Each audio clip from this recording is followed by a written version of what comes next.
मेरे channel astro Riya Sharma को subscribe करें, बेल आइकन को टैप करें ताकि मेरी हर वीडियो की नोटिफिकेशन आप तक जल्द से जल्द पहुंचे। नमस्कार दोस्तों, मैं रिया शर्मा आपका अपने इस YouTube चैनल में स्वागत करती हूं। आज हम बात करने वाले हैं गणेश चतुर्थी के बारे में, जो कि 22 अगस्त को आने वाली है। जो इस बार गणेश चतुर्थी के जो दिन रहने वाले हैं, जो गणेश जी को रखने के दिन रहेंगे, वो 1 सितंबर को अनंत चतुर्दशी के दिन तक रहेंगे। तब तक आप गणेश जी को घर में रख सकते हैं। कैसे गणेश जी की पूजा की जानी चाहिए, या फिर गणेश चतुर्थी पर गणेश जी को घर पे लाने के लिए क्या शुभ मुहूर्त है, क्या लग्न है, कौन सा भाव चलेगा, इस सब के बारे में आज मैं आपको बताने वाली हूँ। गणेश चतुर्थी पर मूर्ति का जो आप स्थापना करेंगे वो क्या समय रहेगा, किस समय पे आपको करना चाहिए, और गणेश चतुर्थी का जो दिन है वो किस तरीके से मनाना चाहिए, और किन किन बातों का आपको विशेष ध्यान रखना चाहिए जब आप गणपति जी को घर में लाएं। तो वो सब मैं आज आपको बताने वाली हूँ।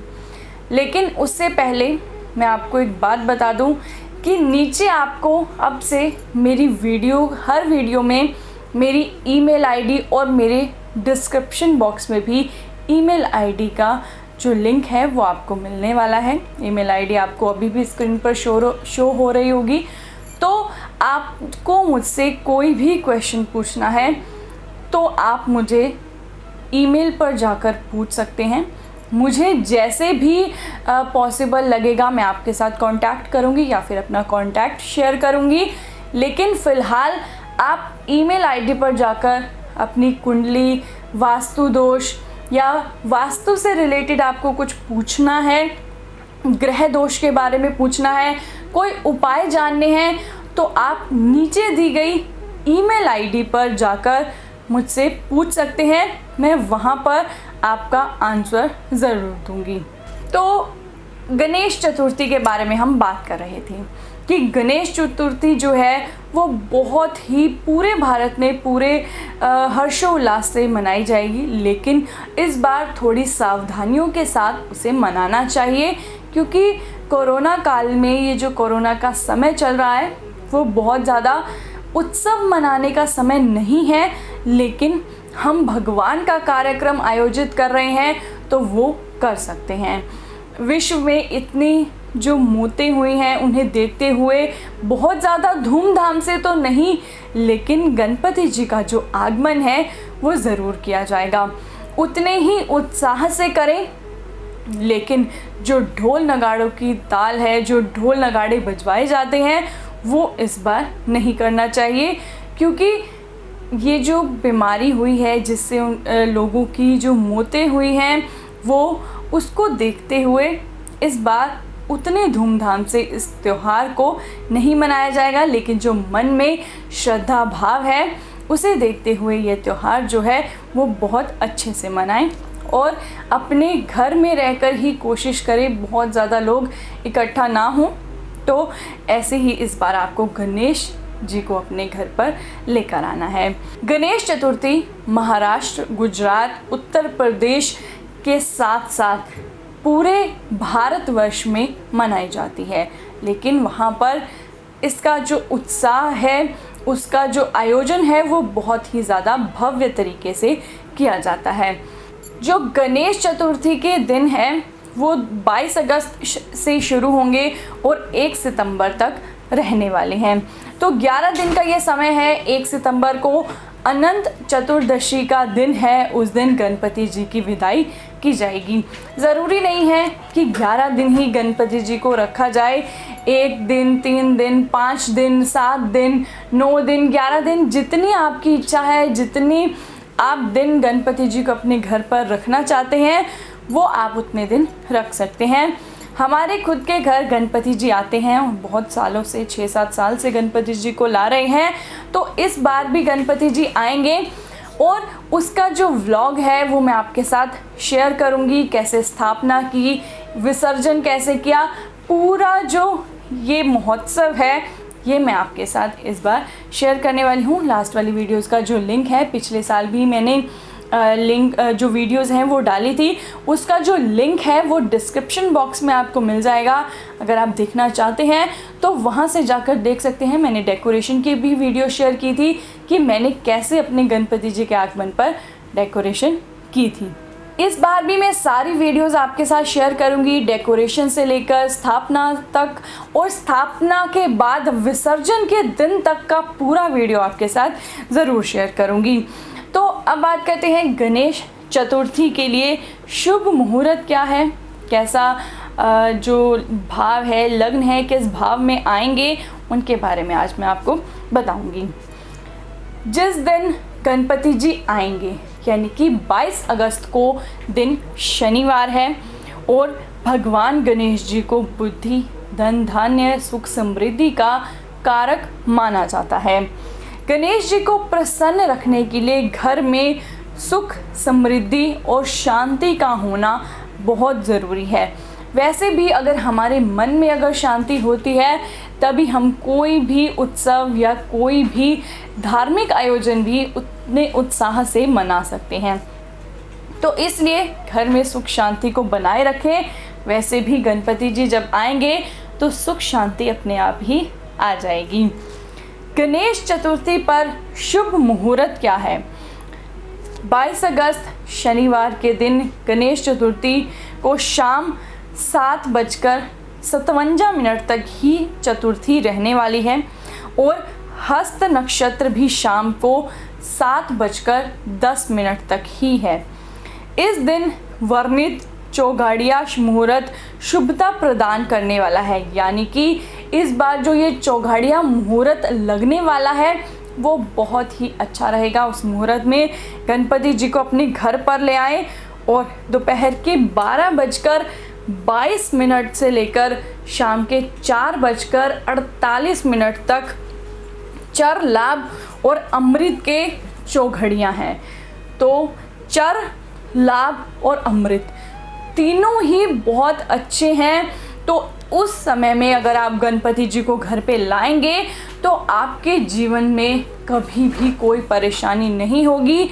ये बहुत अच्छा मुहूर्त होने वाला है इस बार, और इसी समय में अपने गणपति जी को अपने घर पे लाएं, आपके लिए बहुत अच्छा होगा। इससे आगे पीछे आप अपने गणपति जी को घर में मत लाएं। इसी समय के बीच में गणपति जी आपके घर पर आने चाहिए। आपके लिए समय बहुत अच्छा रहेगा। घर में धन धान्य की कोई कमी नहीं होगी। सुख शांति आपके घर में हमेशा बनी रहेगी और घर से बरकत कभी भी नहीं जाएगी अगर आप इस समय के अंदर गणपति जी को घर में लाते हैं। अगर आप समय से इधर उधर हो जाते हैं फिर मुझे कमेंट करके ये मत कहिएगा कि हमारे साथ ऐसा नहीं हुआ या हमारे साथ वैसा नहीं हुआ। तो इसी शुभ मुहूर्त में गणपति जी को अपने घर पर लेकर आएं। इस दिन चौघड़िया को ध्यान में रखकर भगवान गणेश जी को ही स्थापित करें, क्योंकि इस अवधि की जो स्थिति है उसमें चर, लग्न भी बहुत ही शुभ है, लाभ है, अमृत है। तो ये आपके लिए समय बहुत अच्छा रहेगा। सबसे विशेष बात यह है कि भाद्रपद मास के शुक्ल पक्ष की द्वितीया को चंद्रमा के दर्शन आपको नहीं करने हैं, क्योंकि ये बिल्कुल भी अच्छा नहीं माना जाता है। कहा जाता है कि ऐसा करने से आपके ऊपर कोई बेवजह का कलंक लग जाता है, कोई बेवजह की बात आपके मान सम्मान पर आ जाती है और आपकी यश कीर्ति को जो है वो हानि पहुंचती है, जो कि सही बात नहीं है। गलती से अगर इस दिन चंद्रमा के दर्शन हो जाएं तो आपको क्या करना है, बाय चांस अगर आपसे कभी गलती हो जाती है और आप दर्शन कर लेते हैं तो अगले दिन सुबह ज़रूरतमंद को सफ़ेद वस्तुओं का दान करें। चीनी, चावल, वस्त्र कुछ भी हो, लेकिन सफ़ेद चीज़ का दान अगले दिन ज़रूर करें। कम से कम 11 ज़रूरतमंद को आपको दान करना चाहिए। अब बात करते हैं कि गणपति जी के आगमन पर आपको क्या करना है और क्या नहीं करना है, किन किन बातों का ध्यान पे रखना है और गणपति जी की स्थापना आपको कैसे करनी है। गणपति जी की स्थापना आपको कैसे करनी है उसका जो लिंक है वो मैं डिस्क्रिप्शन बॉक्स में शेयर करूँगी। आप मुझसे कमेंट सेक्शन में भी पूछ सकते हैं, तो वहाँ भी मैं आपको अच्छे से बताऊँगी। लेकिन अगर आपको वीडियो देखनी है तो उसका लिंक जो है पिछले साल की वीडियो का आपको डिस्क्रिप्शन बॉक्स में मिल जाएगा। और मैं आपको अभी फिर से बताने वाली हूँ कि आपको कैसे करना है गणपति जी की स्थापना। गणेश चतुर्थी के दिन स्नान करके शुद्ध कपड़े पहनिए, गंगा जल अपने ऊपर छिड़किए, पूरे घर में गंगा जल छिड़किए, अच्छे से घर की सफाई कीजिए और भगवान गणेश जी की मूर्ति को लाने से पहले ये सब काम आपको समय पर ख़त्म कर लेने हैं।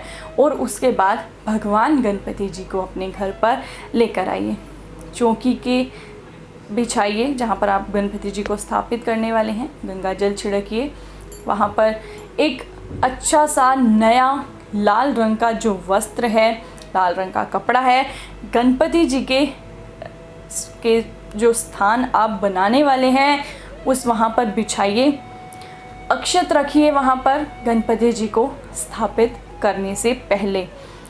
उसके ऊपर भगवान गणेश जी की प्रतिमा को स्थापित कीजिए। भगवान गणेश जी की मूर्ति पर गंगा जल छिड़किए, उनके ऊपर उनको जनेऊ धारण करवाइए, उनको तिलक कीजिए, अक्षत चढ़ाइए, उनको वस्त्र धारण करवाइए। अगर आप वस्त्र लेकर आए हैं, अगर नहीं लेकर आए हैं तो अगर आप वैसे ही सजावट उनकी की हुई है तो आप मोली जो है उसका जो धागा है वो रखकर भी वस्त्र चढ़ा सकते हैं। उसके बाद आपको क्या करना है, कलश की स्थापना कीजिए अगर करते हैं तो।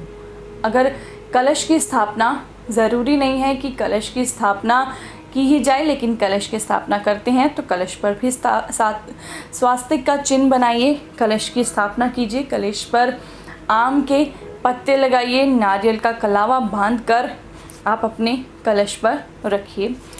कलश की स्थापना के बाद गणपति बप्पा को दूर्वा अर्पित कीजिए। बाद में उन्हें पंचमेवा पाक, मोदक का भोग लगाइए, लड्डू का भोग लगाइए। उसके बाद उन्हें किसी भी चीज़ का जिसका आप भोग लगाना चाहते हैं वो ज़रूर लगाइए।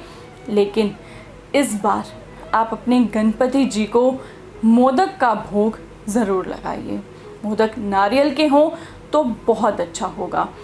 गणपति जी को मोदक बहुत पसंद है, लड्डू बहुत पसंद है, लेकिन उन्हें इस बार आपको शुभ मुहूर्त में मोदक का भोग ज़रूर लगाना है। नारियल के मोदक हों, वो होने से आपके घर में पितृदोष की जो समस्या है वो ख़त्म हो जाएगी। कोई कार्य में बाधाएं जो आपकी आ रही थी वो नारियल के मोदक का भोग लगाने से विघ्नहर्ता आपकी सारी जो विघ्न हैं वो हर लेंगे। तो ये कार्य आपको शुभ मुहूर्त के अंदर ही करना है। ये मैं आपको उपाय बता रही हूँ कि आपको ऐसा ज़रूर करना है। आपके जीवन में कभी भी कोई बाधाएं जो हैं वो नहीं आएंगी, विघ्नहर्ता आपके सारे विघ्न हर लेंगे। उसके बाद गणपति जी को फूल माला चढ़ाइए। अगर आप उनके लिए कोई उनके पटका पहनाने के लिए लाए हैं तो वो सब आप उन्हें अर्पित कीजिए और तिलक करके उनकी आरती की जो शुरुआत है वो कीजिए। और प्रतिदिन आपको यही करना है, सुबह शाम आरती करनी है। सुबह आप अच्छे से पूजा कीजिए, कि माला बदलिए, उनको रोली चंदन तिलक लगाइए और आपको फिर उसके बाद आरती करनी है। शाम के समय भी गणपति जी की आरती कीजिए और सुबह शाम उन्हें भोग जरूर चढ़ाइए। तो इस तरीके से आपको गणपति जी की जो पूजा है वो करनी है, गणपति जी को स्थापित करना है। अब बात करते हैं कि आपको क्या करना है और क्या नहीं करना है, किन किन बातों का आपको ध्यान रखना है। गणपति जी को लाने के बाद और लाने से पहले आपको किन किन बातों का ध्यान रखना है। गणपति बप्पा की जो स्थापना है वो हमेशा पूर्व दिशा में और उत्तर दिशा में करना ही शुभ माना जाता है। यानी कि उनका जो गणपति जी का मुख हो वो पूर्व या उत्तर दिशा की ओर हो, तभी शुभ रहेगा। भगवान गणेश जी की जो प्रतिमा है वो कभी भी दक्षिण में या फिर पश्चिम में उनका मुख जो है वो नहीं होना चाहिए, ये बिल्कुल भी अच्छा नहीं रहेगा। घर या फिर ऑफिस में भगवान गणेश की एक साथ 2 मूर्ति कभी भी नहीं होना चाहिए। आपका घर का जो मंदिर है वहाँ पर गणेश जी सिर्फ एक ही हो, कभी भी 2 गणेश जी की प्रतिमा नहीं रखनी चाहिए। वास्तु के अनुसार ऐसा करने से ऊर्जाओं का आपस में टकराव होता है, जिससे धन की हानि बहुत होने लगती है। यानी कि आपको इस बात का ज़रूर ध्यान रखना है, चाहे घर का मंदिर है या फिर आपके ऑफिस का मंदिर है, वहाँ पर गणेश जी की 2 मूर्ति ना हो, अन्यथा आपको धन की हानि हमेशा होती रहेगी और आपका जो ऊर्जाएं हैं उनका टकराव होता है। वास्तु के अनुसार भी ये चीज़ अच्छी नहीं है। भगवान गणेश जी की स्थापना के समय आपको ध्यान रखना चाहिए कि जो मूर्ति का मुख है वो घर के मुख्य दरवाजे के बिल्कुल सामने ना हो, यानी कि थोड़ा सा साइड में हो, अलग से हो तो चलेगा, लेकिन बिल्कुल गेट के सामने गणपति जी का जो मुख है वो नहीं होना चाहिए। भगवान गणेश के मुख की ओर सौभाग्य, सुख और समृद्धि का वास होता है, और अगर वो दरवाजे के सामने हो तो ये जो आप सुख, समृद्धि, सौभाग्य होता है वो घर के दरवाजे से चला जाता है। तो ऐसा नहीं होना चाहिए। अगर पॉसिबल नहीं हो रहा हो, अगर वहीं पर ही स्थापित करना हो, ऐसी कोई जगह नहीं हो जहाँ आप शुद्धता से उन्हें स्थापित कर पाएँ, तो थोड़ा सा साइड में कर लें, लेकिन बिल्कुल घर के सामने दरवाजे के नहीं होना चाहिए। और गणपति जी को के सामने अखंड ज्योति विसर्जन वाले दिन तक जलाए रखें।